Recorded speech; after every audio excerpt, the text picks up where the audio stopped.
परमेश्वरा, कसे व्हायचे ओ माझ्या जावई बापूंचे आणि रानड्यांच्या घराण्याचे. वहिनी, दादाने वर बोलाविले आहे. काय बुणबुण चालवली रे आबा? इथले संपल्याशिवाय यायची नाही ती. जा जाऊन सांग तुझ्या दादाला. अगं पण दुर्गा अक्का. गप्प बस.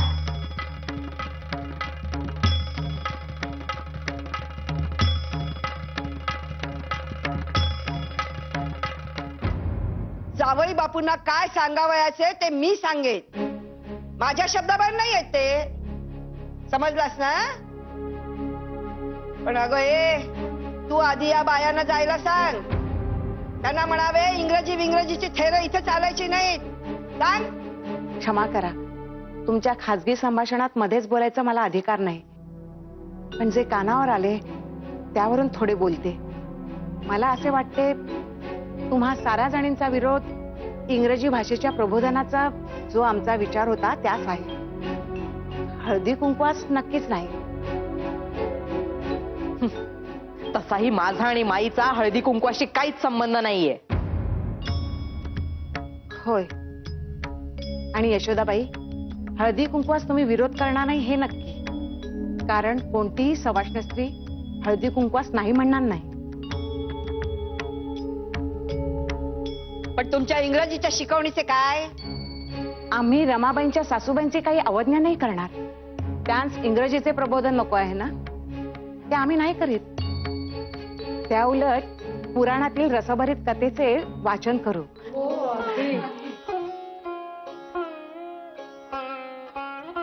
म्हणजे त्यांस हळदी कुंकवात भाग नाही घेता आला तरी पुराणातली कथा नक्कीच श्रवण करता येईल. चालेल ना माई साहेब?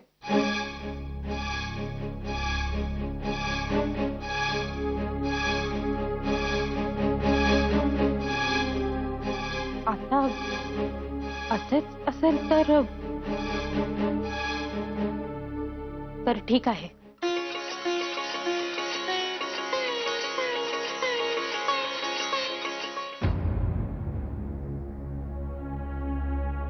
रमे, कर गो तयारी.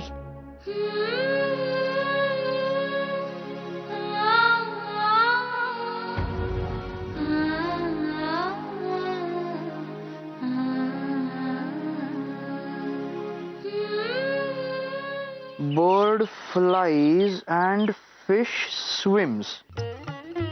Bird flies, fish swims. Bird flies, fish swims. Bird flies, fish swims. अरे वा बाबा, खरेच बरे वाटले. म्हणजे आमचे म्हणणे तू मनावर घेतलेस तर. काय झाले? अरे तुला असा अभ्यासात मग्न झालेले पाहून खूप बरे वाटले. तू असा सतत अभ्यास करीत राहिलास तर भाऊसाहेबांची तुझ्याविषयीची इच्छा नक्कीच पूर्ण होईल. त्यांना सतत वाटे आपली मुलं आबा आणि बाबा यांनीही माधवासारखेच खूप मोठे व्हावे. बाळंभटजी, बोल बाबा. एक विनंती होती. कसली? तुम्ही सारेच नेहमी आमची माधव दादा बरोबर तुलना करता, त्याची बरोबरी करावयास सांगता. ह्या सगळ्यामुळे ना आमच्यावर मोठेच दडपण येऊन खचल्यासारखे वाटते हो. खरे म्हणायचे तर माधव दादा सारखे होणे आम्हास कसे शक्य? अरे तसे नव्हे बाबा, या अशा तुलनेमुळे आपण खचून न जाता आपले गुण कोणते आणि ते कसे जोपासावे याचा विचार व्हायला हवा. लांबचं कशाला? आता माधवाचे तुझ्यावर दडपण येते असे तुला वाटते ना, त्याचेच उदाहरण सांगतो. आपल्या कोल्हापूरच्या वाड्यात आपल्या भाऊसाहेबांचे कुटुंब आणि कोल्हापूरच्या संस्थांचे कारभारी जनार्दन कीर्तने यांचे कुटुंब राहत असत. वर माडीवरती कीर्तने आणि खाली रानडे. भाऊसाहेबांच्या आणि आबासाहेबांच्या कुटुंबाचे मतभेद भेदाभेद असे कधी नव्हतेच. उलट सगळे अगदी मिळून मिसळून राहत. पण कीर्तन यांचा मुलगा विनायक अतिशय तल्लख आणि हुशार. माधव मात्र अंगापिंडाने मजबूत असूनही धीमा आणि थंड. विनायक चळवळ्या आणि तापट, तर माधव थंड आणि स्वस्थ. माधवाचे बहुतेक वेळा मौन, तर विनायकाचा अखंड वादविवाद. या साऱ्या वैशिष्ट्यामुळे विनायकाचा स्वभाव आणि त्याची हुशारी चटकन मनात भरे आणि तू अगदी कौतुकास पात्र होई तर त्याच्यासमोर माधवाचे दोष अगदी उठून दिसत आणि त्याची तुलना होई. या साऱ्या वैशिष्ट्यामुळे गोपिकाबाईंना म्हणजे माधवाच्या आईस त्याच्या भवितव्याविषयी नेहमी चिंता वाटत असे. मग काय, पण या साऱ्या तुलनेमुळे आणि चिंतेमुळे माधव कधी खचला नाही किंवा हिरमुसला नाही. आणि जर तसे झाले असते तर आजचा गुणसंपन्न विद्वान माधव दिसलाच नसता. त्या बाबा, अशा तुलनेमुळे खचून न जाता त्यापासून आपण प्रेरणाच घ्यायला हवी. समजले ना? हो. अभ्यास चालू देत.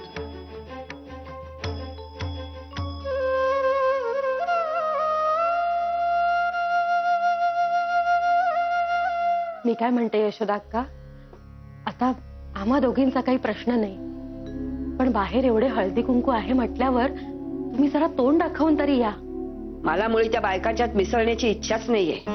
माझ्या सखूने म्हणजे माधवरावांच्या पहिली बायको रमा, तिने असे वर्तन केलेच नसते. खूप आठवण येते हो आज मला तिची.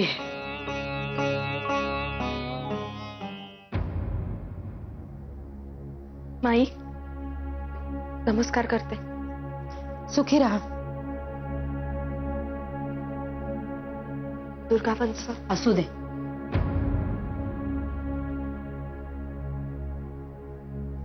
नमस्कार करते.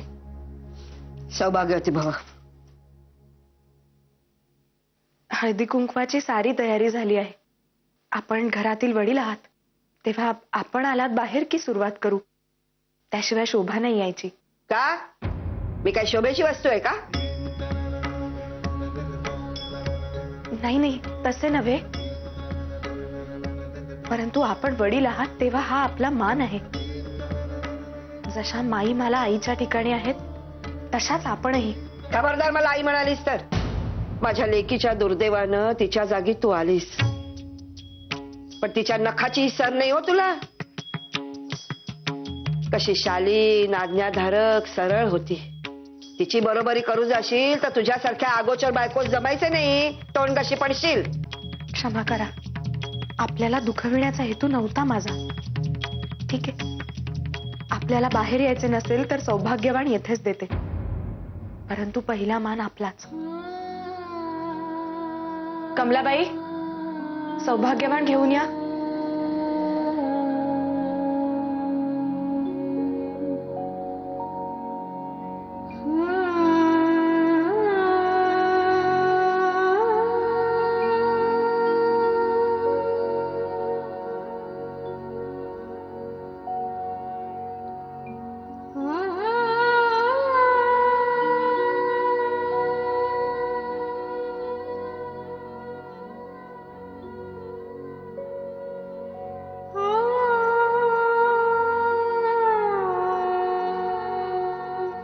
सौभाग्यवती भव.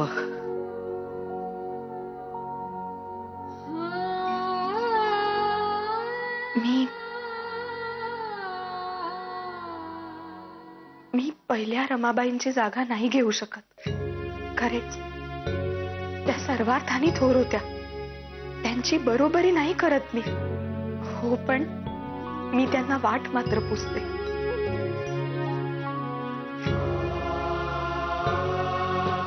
कारण मी त्यांच्या मागोमाग चालावे म्हणून तर मला त्यांचेच नाव ठेवण्यात आले. कारण स्वतःच्या मनी अद्यापही त्यांच्याविषयी मोठा जिव्हाळा आहे आणि मी सुद्धा रोज त्यांच्या तसबिरीस नमस्कार करते.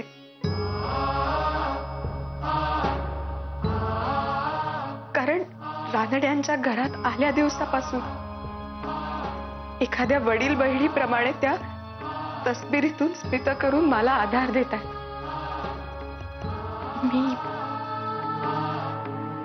मीही त्यांच्यासारखाच वागण्याचा प्रयत्न करते.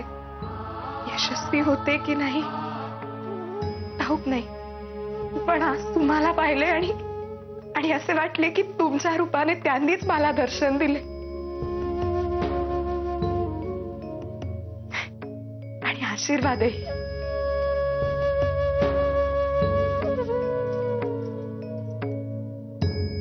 मी आता जे काही बोलले ते केवळ तोंड देखले नाही, खरेच अगदी मनापासून सांगितले.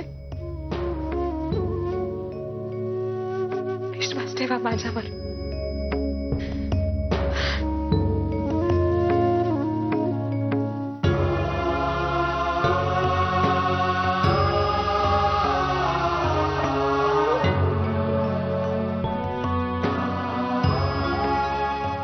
माई नाहीत, दुर्गा अक्का आणि ताई सासूबाई नाहीत.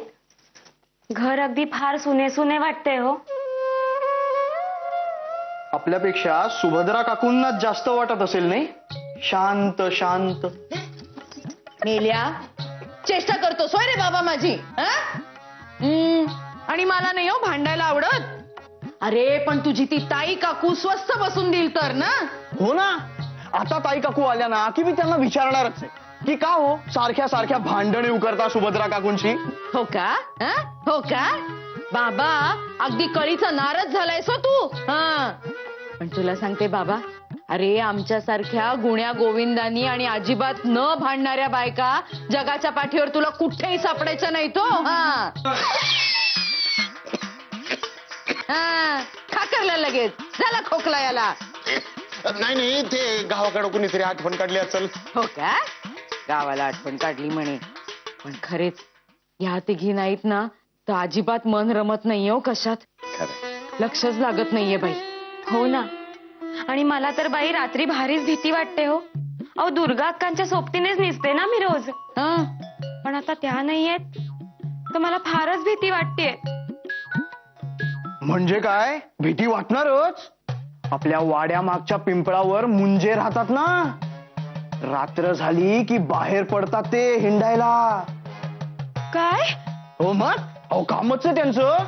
कधीतरी खिडकीतून बघतात, कधीतरी छपरावरनं डोकावतात. आणि हे भिंती वगैरे अडवत नाही तर त्यांना, ते खुशाल असे भिंतीतून आरपार येतात. बाई ग, नका हो असलं काहीतरी सांगू. मला फार भीती वाटते. बराबर आहे.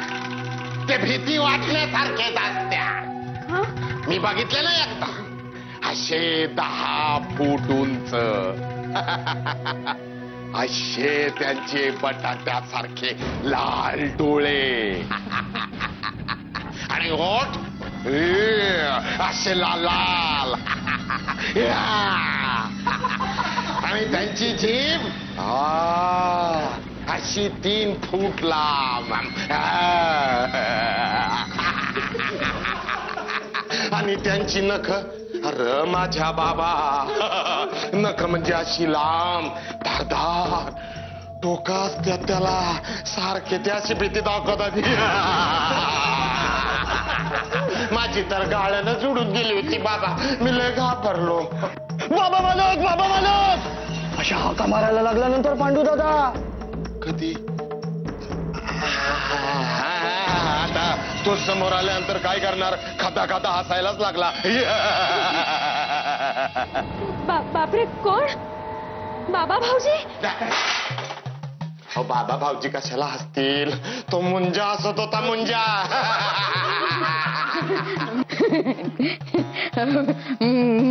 मी नाही काय घाबरत. त्यात काय, रामरक्षा म्हटले की मुंजा भूत पित जातात पळून. मी नाही घाबरत. हो, अरे अहो पण त्याच्यासाठी शब्द तरी फुटायला पाहिजेत ना तोंडातून. अहो बोबडी चोलते माणसाची. हा विचारा पांडू दादाला. तर हो असाच समोर आला तर समोरचा माणूस काय बोलणार? असे असतात थापटी, अशी लांब लांब नख, अशी अंगावर आल्यावर काय बोलणार? सगळे अगदी निश्चितच पडतात गपगार. काय सुभद्रा काकू, बरोबर बोलतोय ना मी? मी अजिबात नाही घाबरत. अशी काय घाबरते सगुणे? माझ्याकडे बघ. घाबरते मी नाही ना. नसतात भूतपित नसतात.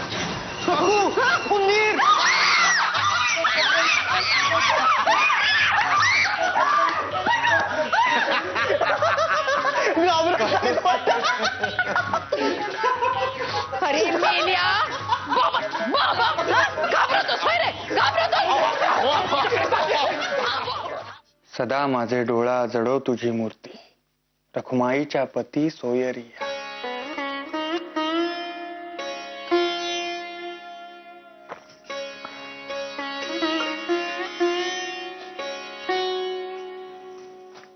रमाबाई, काही अडचण नाही ना आली? नाही. आम्हास फार काळजी वाटत होती. एक सांगू, आपल्या शिकवणीचा खरा उपयोग आता होतो आहे. विरोध करणाऱ्यांसोबत वाद न करणेच कधी कधी उपयुक्त ठरते. आणि आपण नम्रतेने हात पुढे केला की वातावरण निवळते. यशोदाबाईंचे दुःख समजून घेण्याचा मी प्रयत्न केला आणि माझ्याही मनास खरेच फार बरे वाटले. नेमके काय झाले? मला असे वाटले होते की त्या खूप रागीट आहेत आणि विशेषतः माझी फजिती पाहण्यास उत्सुक आहेत. पण बोलताना सतत सतत त्या थोरल्या रमाबाईंचा उल्लेख करीत होत्या. तेव्हा कळले मला, काय?